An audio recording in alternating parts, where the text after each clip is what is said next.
Ayan mga kamunoy, tara, gala naman tayo. Hindi lang puro trabaho, gala tayo, sama natin to si Bentik, no? Saka si Rin Sumeran, saka ating kaibigang Japanese, no? Na si Kimata. So, ayan mga kamunoy, So, tatanong natin to kung, masaya sa pupunta namin gala, no? So, gaano muna kami. Muna kami ng gagalaan namin, So, ayan mga kamunoy, gala muna to. So, ayan mga kamunoy, masayang masaya si Ronald Bentik Oyos, no mga kamunoy. So, ayan, lalakad na kami sa punta sa sasakyan, para kami magpa-prepare video malayo-layo kasi yung mga kamanay, yung namin part yung sasakyan, kaya lalakad muna namin dun sa may yan, nakikita nyo. At yan mga kamanay, sa wakas nandito na kami sa sasakyan, laging si Bentik ba excited sa gala namin to mga kamanay, so ayan, diretso na kami sa sasakyan, ayan, nagpaandar ng ating kamata. So ito yung mas meeting busy sa katext si Rin Sumera, shout out dyan mga kamanoy, so ayan yan, bali apat kami, so gagala kami mga kamanoy, at syempre hindi lang gagala, kakain kami sa pinakamasarap na kainan ng ramen. So ayan, drive na kamata sa mga mga. So ayan na mga kamanay, malapit na, tatanaw ko na yung pinakamasarap na kakainin naming ramen. So ayan, hindi na makapag-antay mga kamanay, nakakagutom, ayan, tanaw na natin. So ayan mga kamanay, nandiyan na tayo, tara. So ayan na mga kamanay, ayan nga pala yung mga kamanay, yan nga pala yung pangalan ng kakainin namin ramen, na yung Haro, So ayan yung kainan namin. So ayan, marami yung mga nakapila. So ayan sila, yan mga kamanay, so na nga kami. So pasok na ito yung orderan mo, pwede dito kayo order, mga kamanay.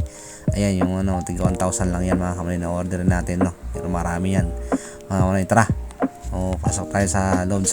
So ayan na mga kamanay, umapo ng ating ramen, so dahil nandito na ako sa loob, bubutin na agad yung aming order, so kita nyo naman, apaw na apaw sa toppings yan mga kamanay, Ayan na, yun yung order ng ating kamata-sang, so ayan yung order niya.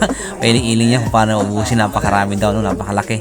Ayan, syempre picture muna bago kain, so yan nga sa atin yan mga kamanay. At ito na ang inaantay ni Oyos Bentik. Hindi pala kay Oyos yan, kay Rin Sumeran pa nga pala. Ayan, nung sabi mo, ayan, mukhang overload sa toppings yan mga kamanay, kitang-kita nyo naman yung toppings niyan. So syempre kailangan muna dyan explore muna, picture, at ayan na, ang OS Bentik, Ayan yung order ng kay OS Bentik. So ayan, kita nyo naman mga kamanoy, yung picture muna. Siyempre umaapaw sa toppings yan mga kamanoy, talagang solve tayo nito.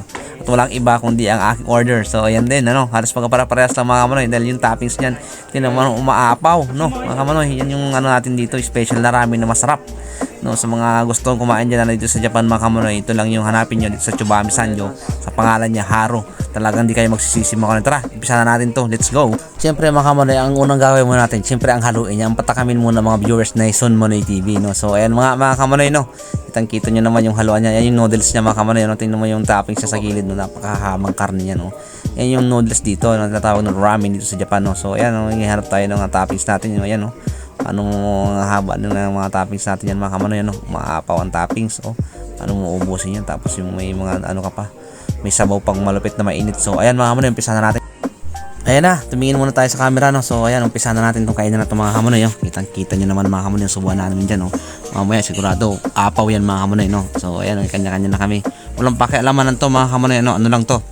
Ayan, ano muna kami, galit muna kami sa ramen mga kamanoy, Ayan, mga apat namin, ayan, simple lang, simintik, kapag hindi pa, talagang pa sa maraming overload toppings ng ramen natin mga kamanoy, Siyempre nilagyan agad natin na suka, para sa hindi nakakaalam dyan mga kamanoy, pag mga ganitong maraming toppings, kailangan natin ng maraming suka dyan, tanggal umay dyan mga kamanoy, So ayan, yun naman mga subukan natin dyan.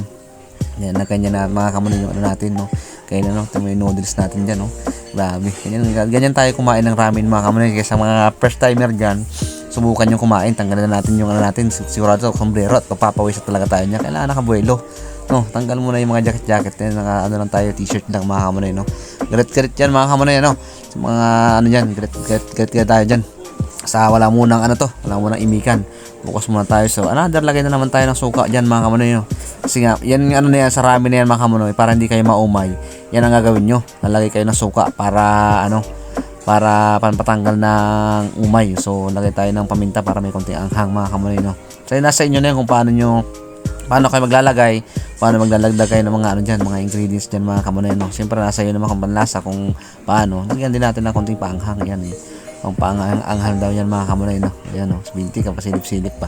Tingnan yung mga hanong kailan paano niya ubusin yun. Tingnan natin mamaya, no? Mauubos pa lahat yan, no, mga kamunay. Sigurado mauubos yan, no? So may kumuha pa tayo ng ano. Kumuha pa nga pala ako ng extra rice dyan. Sinawala ako kasi karabing gutom eh. Oras na kasi kami nakarating dyan, no, mga kamunay. Mababawin biyahe natin yan. So yan si Kamatasang, inanamnam niyo ba? Dahan-dahan ba subuhan yan mga kamunay, no? Pasan lang pero mamaya hindi yan overload kasi yan mga kamunay, no? Yung kainan natin na ganyan talagang magano ka, mananawa ka sa mga ganyang kainan, no? Lagay na naman tayo ng ano na suka. Sa mga kamunay, kung makikita niyo magkataka kayo na ano, kailangan talaga ng suka diyan mga kamunay kasi makarami ang toppings overload, tsaka yung ano yan, naka-design yan. Para hindi yan kasi pagka hindi kayo nagagamit ng suka, mabilis kayo maumay, hindi niyo mauubos yan. Ganyan kalaking ano, rami na natin yan mga kamunay, yung kainan, no? Tingnan nyo, galit walang imikan, basta dyan lang tayo. Si Bintik lang laging nakatitig sa camera natin, tingnan niya yung paano uusin nila, no, mga kamunay. Magtangkitan yung mga subuan natin dyan, no? Sa mga bago dyan dito, halimbawa bago pa lang kayo dito makarating sa Japan, at siyempre special talaga nila dito ramen, no, mga kamunay. Maghahanap kayo, mamaya kumain kayo ng kumain kung saan man dito sa ramenan dito sa Japan, kasi maraming ma-explore nyo kung anong masarap. Hanapin nyo kung saan mas the best sa inyo. Pero ito kasi dito sa amin mga kamunay, pero marami din ramen dito sa Sanjo, sa Chobami Sanjo na masarap. Pero ito yung binabalik-balikan ng mga Pilipino dito sa Chobami Sanjo. Itong pangalan ng ramen niya ay Haro, no, mga kamunay.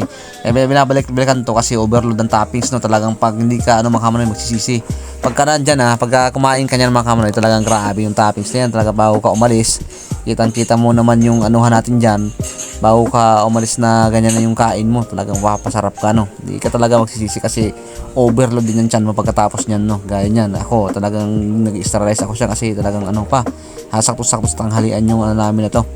Yung punta namin dyan kasi wala pang tanghalian, gala-gala muna kami, no. So bago nga yan mga kamunay, no, yung siyempre dyan muna natin explore yung kainan natin ng ramen, no.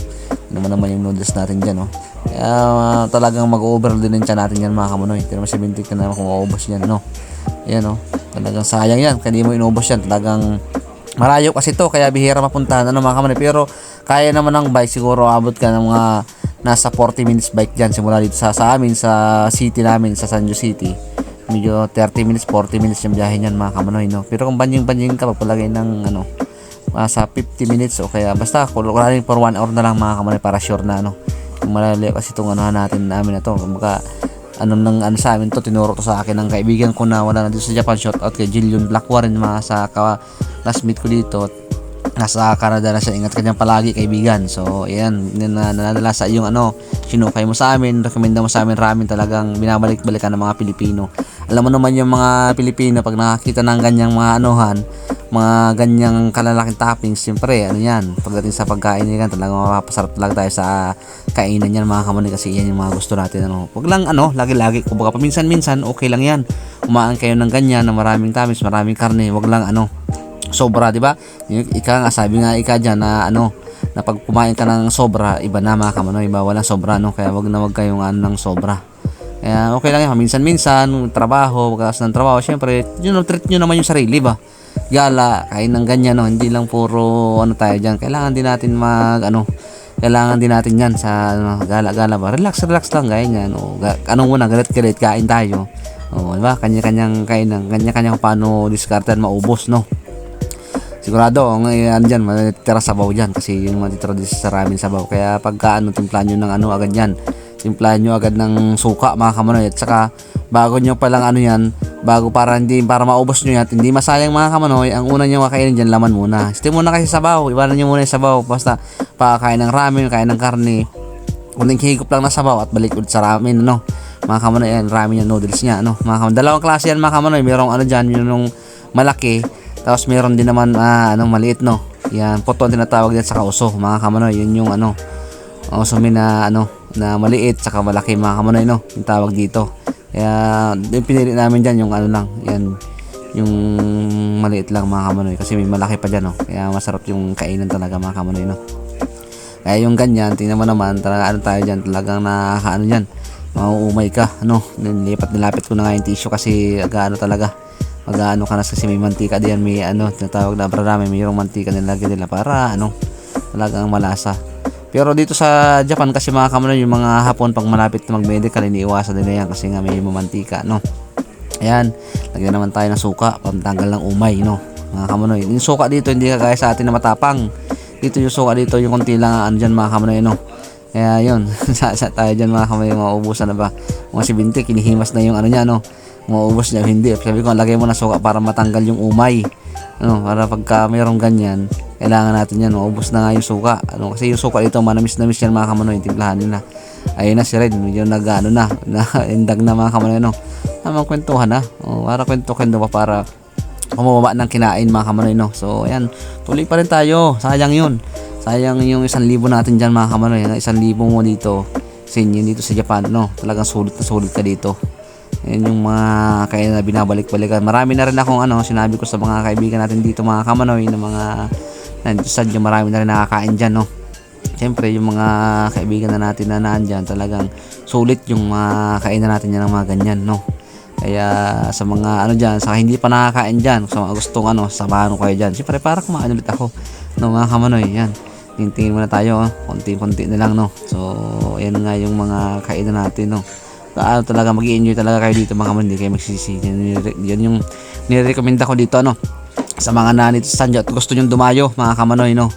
Gusto nyo dayuhin to, yung ramen na to, talaga hindi kayo magsisisi kasi napakasarap talaga niyan. Para sa akin masarap talaga. Hindi naman dadayuhin yan ng maraming yung customer hindi masarap, no mga kamanoy. Kaya ganyan ang natin. Tapos syempre overload toppings pa tayo, tingnan mo naman yung toppings natin, hindi na kanda o gaga ba. Kaya talagang hanap-hanapin lalo ng mga Pilipino diyan mga kamanoy, hanap-hanapin nila yan, ganyang mga kainan natin, mga kamanoy. Talagang alam mo naman tayo mga Pinoy, ganyan talaga yung nila, no. Hanap natin yung maraming toppings at siyempre kung paminsan-minsan talaga kain, talagang lang tayo diyan, no. Talagang hanap-hanapin natin yan. Yan bilo ko na nga, inangat ko na yung pao kasi talagang sumisiksik na sa ating atin dyan kasi mahirap to, hindi ubusin. Ayun na si Ren, kung nataob na mo, pinapaspasan niya natin naman yung bowl mga kamonoy, iniigop niya ng malapit yan, no. Ganyan yung niya, talagang masarap yan. Pwede mo masabing hindi masarap, sinapakarami siya ang naunang matapos dyan. Kung may challenge nga napabilisan kumain, sigurado panalo na si Ren Sumiran mga kamonoy, no. So ayan din si Kamatang aming kaibigan, no mga kamonoy. Ayan na, rin siya, mukhang magpupunas na, mukhang nire-ready na, no. So hindi rin magkapatalo yan sa mga ganyang kainan, no, dahil nga sa amin kaya nalaman niya yung kainan na yan dyan, no. Nalaman niya rin na talagang binabalik-balikan din mga kamonoy. Pinawisan na nga, malamig yan mga kamonoy, pinawisan niya yung kaibigan na si Ren Sumiran, no. Kaya punas-punas din pag may time, no. Siyempre wag lang dire-diretso. Siyempre ayan na, na siya, yan na, konting toothpick na mga kamonoy. Kung toothpick ka dito sa Japan, ang kailangan dyan nakatakip ang uso mo, lalo pag may kaharap ka mga Hapon kasi yan yung nila dito, mga yan yung mga naunang turo dito sa Japan, no. Hindi mo kailangan nakatakip, may panghawak ka, hindi kagaya sa atin na lang gagawin mong sundot-sundot lang yan na nakatakip din sa nguso mo para dyan mga kamonoy. Isip dyan yung yung tatalsik o man na mo dyan na sumangat bad mga sangat-sangat na mga karne natin dyan sa mga sumiksisad sa ngipin niya, no. Pawisan na si Ren Sumiran dyan, no. Tamang kwento para magpababa mga kamonoy, no. Hindi pa namin ni Bintik mo ubos ba o hindi, o si Bintik mga ayaw na to kailangan ubusin mo yan, sayang. Ubusin natin yan parehas kasi talagang overload yan. Yan, tanong may habang pa. Meron pa akong tirang mahabang laman. Ayun, yung muna tayo sa maliit mga kamonoy. Yung muna kainin natin, no. Para sayang to. Sayang yung nito. Sa sabi nga dyan na maraming nagugutom. Kaya natin nasa abroad kasi siyempre isipin ng mga tao na ganyan, no. Maraming pera na ganito ganyan, hindi nila alam yun. Yun lang alam nila kasi pag kumain tayo sa labas, kala nila laging masaya, laging ganun, hindi nila alam yung yung naranasan ng mga bilang OFW. Saludo ako sa lahat ng mga OFW, mag-iingat kayo palagi. Mga saan man kayo sa mundo dito mga kamonoy, no. Ingat kayo diyan palagi. Kumbaga salud tayo sa parehas natin mga OFW, no. Yan. Mga kamonoy, may ba tayo dito tayo sa kain, no, para maubos na. Kailangan natin maubos yan mga kamonoy kasi wala tayong sayang yan. Kaya kailangan talagang ubusin yung mga ating kainan na yan, no? Para masarap yung kainan natin, no? At syempre, hindi sulit na sulit yung bayad talaga natin dyan, no? Yan na, paano maubos niya? Konti-unti na nag-aanuhan, no? Si Kamata, aming Kamata, ayos na. Pero siya syempre may kanin pa ako, kaya nagiging overload talaga mga kamanoy, no? Yan, no? Overload talaga, no? Yung sama yung kanin natin.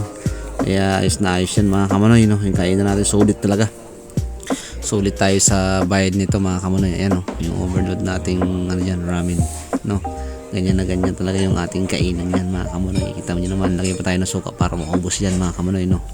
Yun yung ating ano yan, panasa na yan, kainan nating ramen, no? So ayan, tuloy pa rin subo para maubos yan, eh. Makatawa na si Red, kumbaga nakakababa na yung ano, bababa na yung kanyang kinain yan mga kamunoy, no? Tayo, ubusin natin to, sayang, syempre guys, si Kamata sinisimot niya pa yung sabaw kasi talagang ano talagang sinusulit niya rin yung ano dito, yung kain dito kasi bihira lang din yan, no? Yan yung ano yung kaibigan na mabilis pakisuyuan, no?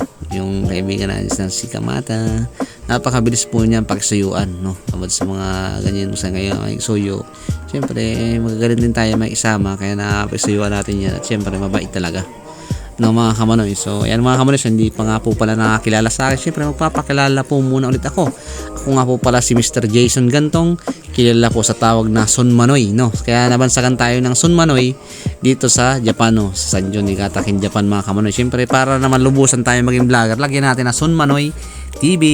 So yan mga kamanoy, no? Kaya may kilala nyo na ako, Son Manoy TV yan mga kamanoy, no? Kaya naging ano ka signature ko yan mga kamanoy, na tawag ko mga kamanoy, no? Kasi yung kamanoy niya nanggaling pa, ako po ay galing probinsya ko pa ay tubong Bicolano. So ayan mga kamanoy, no? Kaya Manoy po yun siyang tawag doon sa amin dyan mga kamanoy. So ayan na mga kamanoy, no? Hanggang susunod na ulit na vlog ko mga kamanoy. Maraming salamat. See you next vlog.